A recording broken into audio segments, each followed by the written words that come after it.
Bismillahirrahmanirrahim.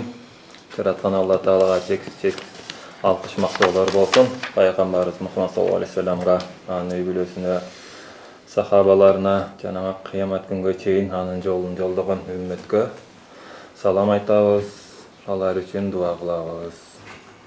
Allah Taala barыбыздан bilip bilbey, görüp görбөй, bayqap bayqaysagan okoltoday günöleribizди geçirsin. Barыбыздан razı olsun. Barыбызды өз сүйгөн пенделердин катарына койсун. Агым жамаатка бөлүнүп жарылган Алла Таала өзү сактасын. Жер жүзүндө согуш болбосун. Бар жерде тынчтык болсун деп сабагыбызды баштайбыз. Бүгүн бабы хыяр шартка келдик, Бул тандоо ыктыяры. Кимде ким сатып алып атып, же сатып атып өзүнө шарт койсо, тандоо ыктыяры менен ал шарт бекемделет. Бул болсо биздин эрежебиз, кыяс. Бул немедеги эрежебиз. Саттыбы ага акча бересиң, акчага ээ кылдың. Ал сатып алды, ал буюмга ээ болду. Ал ижаби кабулдетип өткөндө, сунуштоо кабылдоо. Бул уже милдеттүү түрдө болуш керек эле. Туурабы? Ал бизде кыяс. Кыяс деген жалпы эреже. Бул болсо истихсан. Кыяска каршы келген бир эреже. Исключение барчы. Бардык эрежелерде, адам койгон эрежелерде деле ошону исключение болуп турат. Автобуска отурганда бардыгы 20 сомдон төлөш керек. Бирок пенсионерлерге же мектепте окугандарга азаныраак ошол карама каршы келген эреже. Ошол сыяктуу да болот. Баштадык, алтынан азыр. Бисмиллахиррахманиррахим. Бабу хияр шарт. Тандоо. Ыктыяры. Хияр шарт жайызун фил бай'и. Тандоо ыктыяры соода сатыкта бул уруксат берилген нерсе. Жайыз деди. Кудури жайыз деп айтканда дайым истихсанды максатлар. Жалпы эрежеге карама каршы келген бир эреже. Анан мисалы бир кошумча алып кетсе болот го, бул тема эмнеге хыяру шарт деп шарт деген сөзүн кошуп жатат. Анткени бул содадагы тандоо именно шарт кылынса анан бекем болот. Шарт кылмаса ишке ашпайт. Сөзсүз бул ыктыяр ишке ашышы муну башында сатуучу же сатып алуучу шарт коюш керек. Wal qiyasu alla yajuza. Негизи кыяс боюнча, негизги эрежебиз боюнча мал сатты, акчаны алды, буюмду тиге алды. Негизи эко кайтпаш керек эле. Лазим болуп бүтүш керек эле. Милдет болуш керек. Милдет болуш керек. Ал акчаны бериш керек, болбосо буюм бериш керек. Бирок бирөө шарт коюп алса, буну сатам, бирок мен 3 күн ойлоноюн. Сатамбы, сатпаймбы? Андай чечимим жок эле, каалам жок дейт да. Сатуучу ыктыяр болсо. Сатып алуучу да көрөм, алсам алам, албасам албайм депчи. Буга эмнеге себеп болду бул карама каршы келген эрежеге? Себеби ага бизге бир далил келек. Бир хадис келет. Анан зарылчылык. Адам үйгө барып көрүш керек, ойлонуш керек, кеңешет турган адамдар. Же ошо адисине барыш керек, телефон алсаң, телефон жакшы билген досторуңа барып көрсөтүшүң керек, компьютер алсаң, компьютеримде кандай иштейт экен. Ошого бир убакыт беребиз да. Негизи кыяс боюнча жайыз эмес болчу. Бирок биз истихсан кылдык бул жерде, исключение. Ляннаху ядхулу фи хукмил акд. Себеби дегенде бул ошо келишимдин ичине кирип кетет. Интикал милк да бул жерде. Хукмул акд. Келишимдин өкүмү эки биресинен буюм, бирисинен акча, бири-бирине берилиш керек деп да бул жерде. Ва хувал милку фаюаххируху. Мына ошол шарт анан негизи ээ болуш керек эле тиги кишиче. Бирок ошону бул кечиктирип турат. Ошол себептен бул кыяска каршы болуп калды. Мен сага мына телефонуңузду сатыңыз дедиң. Мен сатам, бирок 2 күн ойлоноюн. Ошону айтам сага. Точно сатам, точно сатпайм. Азыр ала бер деп бердим. Кечип атат булчу. Illa annahu juwiza istihsanan. Бул жерде истихсан кылып, ошол негизги эрежеге каршы кылып биз уруксат бердик. Буга да далил лиқаулихи саллаллаху алейхи ва саллям, пайгамбарыбыздын хадиси бар. Ли Хаббан ибн Мунқизин радияллаху анху: "Иза бай'ата фақул ла хилабата, ва лия ал-хияру саласан." Пайгамбарыбыз ошол сахабага айткан дейт. Эгер сен бир нерсе сатып алсаң, сатсаң, анда алдоо жок. Жана мен үчүн 3 күн ыктыяр бар деп айтты да. Хибан дейт. Хибан көбүрөөк хибан келет окшойт. Бул сахаба башынан запкы жеп калган сахаба болот. Анан сода алганда алданып калат. Пайгамбар саллаллаху алейхи айтат: "Мен дайым алданып калам" дегенде, сен айт. Соданын алдында шарт кой. Жалганчылык болбосун. Туура сода кылайлы. Мага 3 күн мөөнөт бер. Аламбы, албаймбы? Барып көрөйүн депчи. Ал-хилабату ал-хида. Хилаба деген мааниси, сөздүн мааниси бул алдоо деген мааниде дейт да. Жалганчылык, алдоо деген. Ана ошондуктан ыктыяр шартычы ошо өкүмдүн, келишимдин башталышын тыйып турат. Башталып элек. Бунун немеси, функциясы. Толук ишке ашыр элек. Толук ишке ашыр элек. Башында эле, башын токтотуп турат, жүргүзбөй турат. Истихсан жолу менен дегенде ошондо негизги эрежеге каршы келген истихсан жол деп коебуз. Сер усулдагы кыяс эмес. للبائع والمشتري ولهما الخيار 3 أيام فيما دونها لأنه شرع للتروي والتفكر وهما في الحاجة إلى ذلك سواء. Сатуучуга дагы, сатып алган кишиге дагы ыктыярды беребиз, 3 күн жана андан көп болсо дагы. Аз мөөнөткө. Ыктыяр шарты сатуучуга да беребиз, сатып алуучуга да беребиз. Андан 3 күн же 3 күндөн аз. Бул Абу Ханифанын сөзү. Абу Ханифа ошо алдыңкы азыр хадиске Хибанын окуясында саласа деп айтты го. Вали хияр саласа, мен 3 күндүк депчи. Ошо саласаны берки усулга салсак, саласа хас, жеке, байин, апачык, 4 эмес, 2 эмес депчи. Турабы? Катый, кескин далил. Зарытсыз ошо 3 күнгө эле болот дегенде мен айтасың.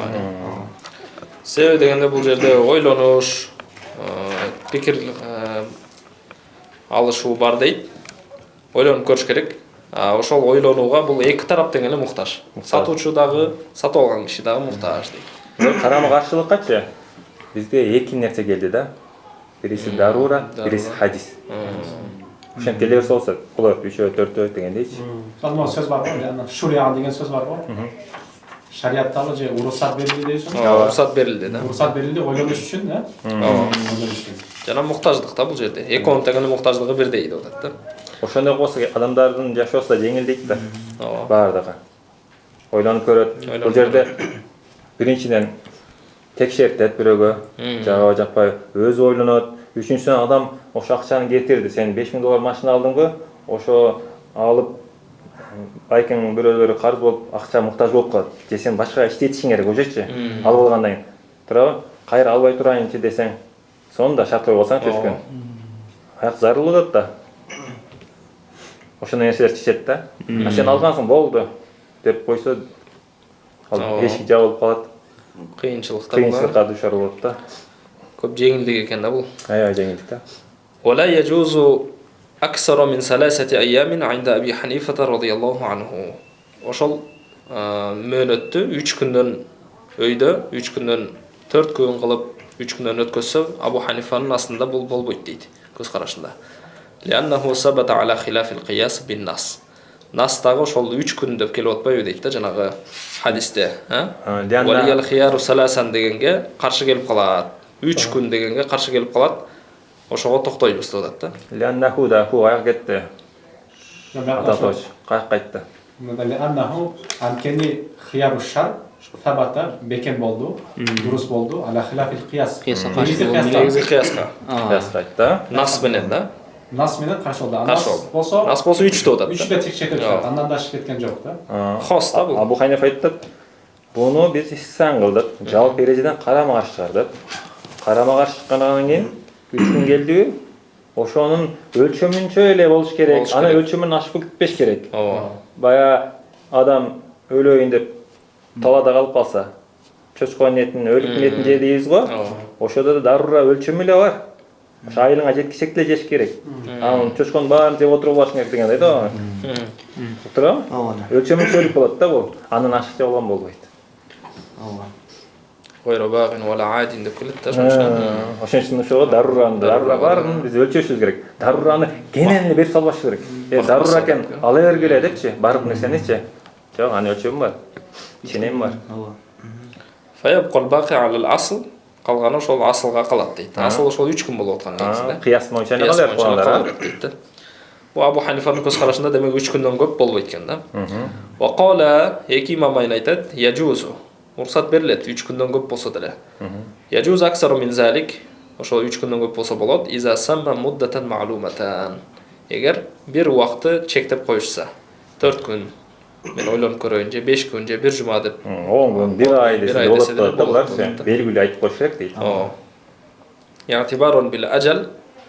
Ошол мөөнөттү эске алып дейт, Рассрочканы эске алып ошондо. Өйтүбаран бел ажал деген түшүндүрүп берет. Рассрочканы да мисалы эки киши бир нерсени сода кылышса, акчасын болсо 1 айдан кийин, 2 айдан кийин берем деп сүйлөшүп алышса болот да. Атайын бир чектелген мөөнөт болуш керек да. Ошондо бул дурус да. Ушуга салыштырып, бул жерде эле эгерде сүйлөшүп алышсак, бир бир убакыт аятта келгенде деле карыз алсаңар бири-бириңерге. Или ажалым жазып койгула деп атпайбы бир мөөнөткө. Ошол эле эмес карыза. Аласың, акчасын 1 жумадан кийин беремсең, өзүң айттың болду же 1 жума. Ошондо ошондой болуп катат. Мөөнөт белгилүү болсо, боло берет. Канча убакыт болсо деле. Ошондо имам айтат, эки киши келишип алып, мен сенден могу товарды алып көрөйүн, бир жума ойлоноюн, 1 ай ойлоноюн, кааласам кайтарам, же кааласам сатып алам деп болот да ошондо. والفرق أن الأجل لم يرد فيه التوقيت بخلاف الخيار. Эми жооп берет. Абу Ханифа эмне жооп берет? Эми экөөнүн айырмасы бар деп атат да. Ал ошо бөлүп төлөйм дегенде, кийин берем дегени. Ал жерде убакыт белгилүү эмес. Белгилүү эмес деп атабы? Жок. Жөн эмеде? Срочка. Жана акчасын кийин берүүдө эч кандай нас пас хадистер келген жок дейт да. Чектер. Тавкит. Саласа деп келди да. 3 күнгө уруксат бер, шартым бар депчи. Кыярдан нас келди деп атат да. Деп карыз алып атканда ал жерде эч кандай хадис келген эмес, аят келген эмес, далилибиз жок, сахабалардан эч айтылган жок. А бул жерде хадис келип атат деп сонун жооп берет Абу Ханифа. Абу Ханифа сонун жооп берди. Бирок сахибейнин сөзүдө неме фатва ошонун сөзүнө берилген. Сахибейникине. 3 күнгө уруксат беребиз. Адамдар зарылчылык, ушунча күн депчи. Бул жерде биринчиси 3 күндөн аз болсо, бардык алымдарда дурус болот. 3 күндөн аз болсо. 3 күндөн аз болсо. Туурабы? Ооба. Анан убакыты белгисиз качанга чейин болсо, бардыгынын пикиринде ал болбойт. Болбойт. Фасида жараксыз. Кийин берем деп койгончу. Белгилеш керек. Бир гана 10 күн болуп калса, Абу Юсуф менен Мухаммедде жарактуу, Абу Ханифа да жараксыз. Үчөн жазып алсаңар эле сон. Түшүнүктүү. Эми ыктыярды сатуучуга беребиз, сатуучунун бөлүмү бул. وخيار البائع يمنع خروج المبيع من ملكه. Эми ошол сатуучунун тандоосу, ыктыяры ошол буюмдун өзүнүн мүлкүнөн чыгып кетүүсүнөн тыят. Ошондо сатып аткан адам мына телефондо сага сатам, бирок мен 3 күн ойлоноюн. Сатам деп чечим кыла элекмин, кескин чечим. Ойлонуп атам дагы. 3 күндө билинип калат. Биякта байкелер уруксат береби деген бир иштериң бар. Анан 3 күндө точно айтам. Азыр кармап колдоно бер дейт. Мүлкүндө тура берет. لأن أثر الخيار في تأخير حكم العقد. Себеби ошол тандоо кыярынын тандоо ыктыярынын таасири ошол келишимдин өкүмүн кечеңдетүүдө билине турат. Тандоо ыктыяр бердик го, кайсы тарапка берсек, азыр сатуучуга бердик. Ыктыярды ушу нерсе келишимден жүрүшүн токтоп турат. Жүрүшүн Кечиктирип токтоп турат, турат, кечиктирип турат. Ооба. Ишке аштырбай турат, ишке ашырбай. Келишимдин өкүмүн кечиңдеп турат. Ооба. ولهذا من ошондон لو أعتق البائع العبد Атакада ката кетти бул китепте. أعتق البائع العبد يعتق. Ошондон эгер сатуучу бир кулду эгер азатка чыгара турган болсо, анда юатак анда азатка чыгып кете берет. Себеби анын мүлкүндө турат да дагы эле. فلو كان الملك منتقلا عنه لما نفذ عتقه. Эгерде ошол мүлк анын мүлкүнөн эгер ошол мүлк накы болуп көчүп кетпеген болгондо, анда анын жанакы чыгарган эркиндиги ишке ашпайт эле дегендей. Бул жерде бунун немеси сатуучу өз колун Бирөөгө ыктыяр шарт менен берген. берген. Андан кийин эркиндикке чыгарып койгон. Убакыт бүтө эле, шарттын убакыты бүтө эле. Ооба. Кол болсо сатып алуучунун колунда. Бул жакта. Анан чыгып кете берет. Чыгып кете берет, Эркиндикке чыгып кете берет. ооба. وقال الشافعي رضي الله عنه في قول имам Шафи ошол бир сөзүндө мынтип айткан экен: ملكه المشتري بالعقد. Ошо сатып алуучу адам келишим түзүп койсо эле ага ээ боло берет деп айтат экен. والخيار لا يمنع من ذلك. Ошол тандоо ыктыяры андан тыйбайт. Азыр биздин сөзүбүзгө карама ашып атат Шафи. Алла райым кылсын. Ал келишим менен сатып алуучу толук ээ болуп атат, кожайын болуп атат. Деп буюмга. Бек чыныгы ээси ошондо Азат кылса өтпөйт. өтпөйт деп атат ошондо. Бунун астында өтпөйт. Токтоп турат дегендей. Бул хыяры шарт, ошо тандоо ыктыяры андан тыйбайт. Ооба. Тандоо ыктыярын берди, колун алды да наркы, ээ болду. Бул айып ыктыярындай болуп калат деп атат да. Кахияр алайби ошол баягы айып ыктыярда сыяктуу дегендей. Себеби айып ыктыярында ал ошол муштаринин немесине өтө берет дегендей. Ооба. Мүлкүндө боло берет да ошондо. Вал фарк айырмасы анна хияр алайби ла ямнау тасарруф al-mushtari. Айып ыктыярында ошо муштари ошол буюмду колдонуусун тыйбайт. Сатып алуучу алып, аны колдоно берет. Ооба. Фала ямнау al-milk. Жана милкти дагы тыйбайт. Милкке боло берет деген. Эсили болуп калат да. Эси болуп калат, ооба. Би хилафи хияр шарты. Тандоо шартына карама каршы. Тандоо шартында мындай эмес. Тандоо шартында сатуучу болуп берет. Ооба. Ошол жерден биз айырмасын айтып койдук. Ойлоноюн деди да. Ойлоноюн, сатам же сатпайм. فإن قبضه المشتري فهلك في يده ضمنه بالقيمة.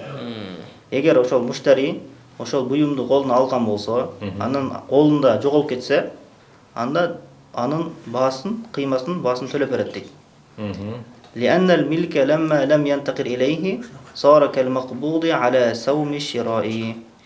Себеби ошол мүлк ага өтпөгөндөн кийин ал ошол жанакы саум шира соодасында кабыл кылган сыяктуу болуп калды. Саум шира деген ал баягы каалоо кылат, каалоо кылып ушуну сатып алам деген каалоо менен эле алып турат. Содалашуу дейт да. Содалашып атышат. Бул жерде эме Ооба, ошол сыяктуу болуп калат дейт. Сатуучу менен сатып алуучу турат. Бул телефон дедик. Телефонду алды. Содалашы эки түрү болот да, содалашы. Телефон жакшы экен, бирок баасын айта элексиң. Ал кармап атат, көрүп атат. Колунан түшүп кетти, сынып кетти. Бир бара. Же бирөө түртүп кетти, ал жерде адамдар көп да, сатып аткан жерде. Телефон сынып кетти. Бул жерде баа айтыла элек болсо, анда аманат болот. Сатып алуучу эчтеке төлөбөйт. Айтыла элек болсо. Баасы айтыла элек болсо. Эми баасы бул 10 000 сомдук телефон деп койдуң. 10 000 сом жакшы экен, 10 000 сом деп ал карап атат да. Ошондон кийин түшүп кетсе, Баасын төлөйт. Баасын айтып койдук уже. Ошону баасын төлөбөйт дейт, баасы эмес, кыймасын. Кыймасы дегенде сен себестоимость да өзүнүн баасында. Сен 8ге алгансың, 10га саткың келип атат, 10 деңесиң дагы. 2000 пайда көрөйүн деп атасың го. Өзүнүн баасы 8000. 8000 төлөйт. Мисалы Дубайдан же башка жактан Америкадан 8000 алып сатып атат башка элдерге. Ошо 8000 сом төлөп берет деп берет. Алган баасын сатып берет да, кыймасынчы. Ушул жерде жанагы айтып кетели. Кыйма менен саман деген сөз келет да, ошонун айырмасын ичинде тактап айтып кетели. Кыйма деген товардын себестоимость Себестоимость өз басы болады. қанша. А саман деген сөз эки тарап канча бага келишсе, Прибыль кошулган ал жерде уже өзүнүн. эки тарап ыраазы болуп келишкен баа саман деп аталат. А кыйма өзүнүн баасы. Кыйма деген ушу базардагы баасы. Базардар басы Базардағы сатып аткан балар да, общий. Ооба. Андан аласың, мындан ала бересиң. Бирдей ба. Кийинки Бул жерде деле жана саумишро дегенде бул жанагы мүлк содалашуу баа да. болбойт да. Содалашуу да бул болелик да. Ооба. Сода. Ошондой эле карап тургандай эле кооптуу сыяктуу болуп калат да. Эгер жооп келсе жогорундай эле төлөп берет деп ошого салыштырды. Ооба. Эми сатып алуучуга ыктыяр беребиз, тандоо ыктыярын. Сатуучунун ыктыяры бүттү.